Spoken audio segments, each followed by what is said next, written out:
Ngayon.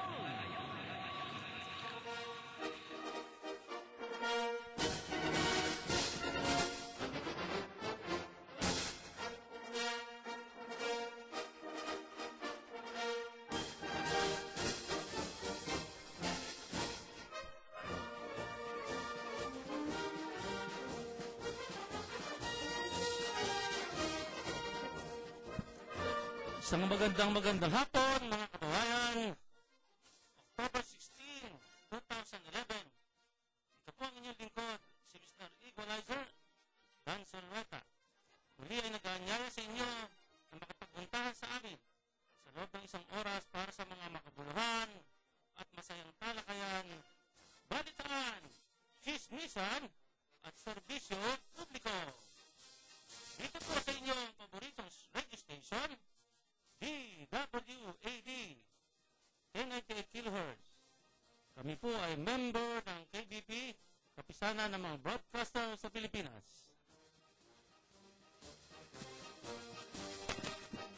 At muli mga tagapakinig, narito ang aking partner, maaga siya ngayon, at katoto, preskong-presko, batang-bata, habuli ng mga chicks. Idol na idol ko to eh. Batikang kolumnista ng mga tabloid, si Mr. Katoto, Paski, Natividad. Maraming salamat, Katoto nga Dan. Isa rin po sa mga Katoto, itong ating si kaibigang Dan, na matinig at poging kolumnista rin at matagal ko na nga asawa. Habulin din ang mga chika babes. Mulit niyo po kaming habulin at pakinggan sa aming programa ngayong hapong ito. At muling ito ng inyong talapihitan ng inyong mga radyo sa DWAD 1098 kHz at malayang makinig sa aming programang Talakayang Pinoy na laging sumasa inyo sa tuwing araw ng linggo simula alas 4 hanggang alas 5 ng hapon, at inaasa namin na kami inyong tatawagan dito sa numero 531-2660, 531-6774 upang makapagtalakayan sa mga mainit na isyong nagaganap sa paligid ng ating bansa. Okay, salamat Katoto. Kaya mga kabayan, dyan lang po kayo. Patuloy lang tumutok dito sa aming Talakayang Pinoy! At mapapanood na rin po niyo kami sa YouTube. Click lang yung set broadcast. Then type Dan Solweta, Talakayang Pinoy. At i-add nyo rin po kami sa inyong Facebook. Marami tayong follower sa Facebook.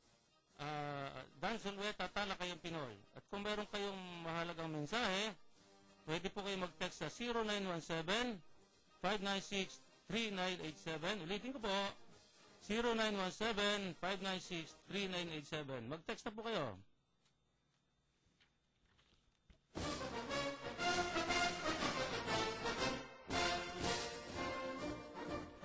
Okay. As usual, nandito yung ating, wala pa yung ating kasama, si Engineer Willie Juan. Si Henry ay medyo may pinagkakabisihan din yung araw na to, si Henry Samaniego. Si kaibigan Carlos, Jun Carlos, lumati ka muna dito.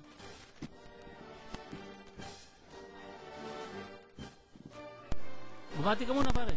Lagi ka niya sa background.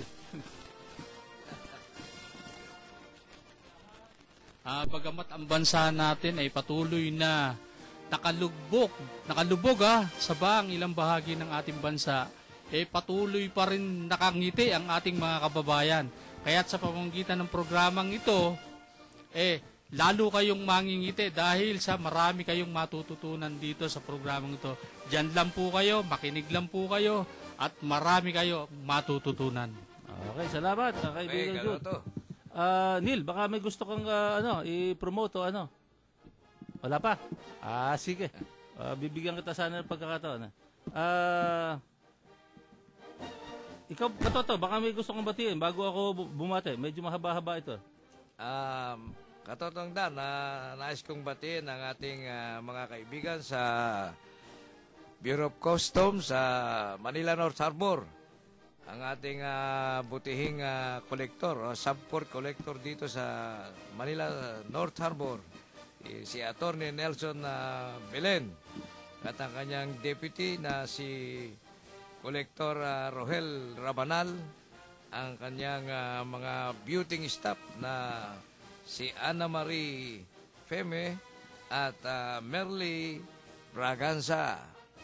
Yan po ang ating magigiting na kolektor ng Bureau of Customs. Oy, masarap sumama dyan. Kolektor yan. Ako naman, ito as usual, yung mga babatiin natin, yung ating mga masugid na tagapakinig dyan sa Floodway, sa pangunguna ng aking pinsan na SFO2, bombero Lino Permejo, at siya nga pala, yung mga kasamahan niya dyan sa Kumembo Fire Substation, nagpapabati si SFO2, di Mesa. Insan, yan binati ko na. Yung mga pinsan ko dyan sa Floodway, sila Kuya Celo, sila Kuya Boy, yung utol ko, si Utol Hoben, saka si Asyong Silveta dyan sa Santa Ana, Lydia Hernandez ng Kainta. Batiin ko na uli yung mga taga Honrades dyan sa Makati, sa panguna ni Oscar Talan at saka ni Mansigondo Talan.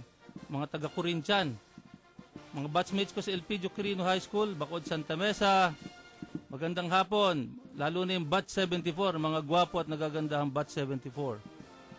Yung mga taga mga taga Marinduque, yung mga balita natin diyan, yung ospital natin diyan ay nanghihingi ng mga deposit, no? Tatrabaho natin 'yan, tingnan natin kung ano ang magagawa natin. Okay. So, mag-relax muna tayo mga kababayan. 70 days na lang at Pasko. Pasko na, no? Pakinggan muna natin isang masayang awiting pamasko, lalo na yung mga nasa abroad, no? Para ito sa lahat ng Pilipino sa buong mundo. Merry Christmas! Merry Christmas!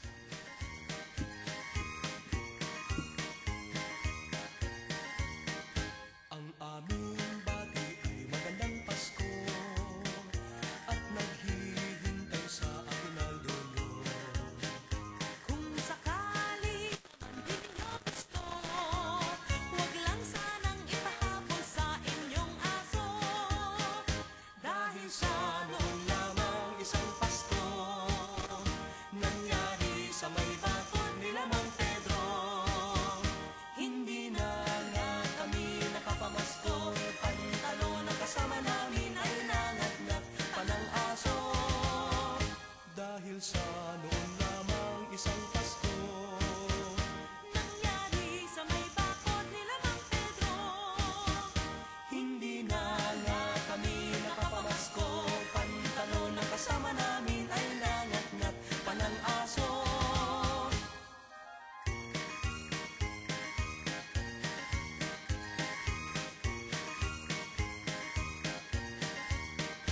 Ang aming bati ay magandang Pasko At naghihintay sa aguinaldo nyo. kung sakali naman di ninyo gusto. Huwag lang sanang ipahabol sa inyong aso. Dahil sa noon lamang isang Pasko, Nangyari sa may bakod nila Mang Pedro. hindi na nga kami nakapamasko, pantalon na kasama namin ay nangagnat pa ng aso. Dahil sa noon lamang isang Pasko, Nangyari sa may bakod nila Mang Pedro. hindi na nga kami nakapamasko.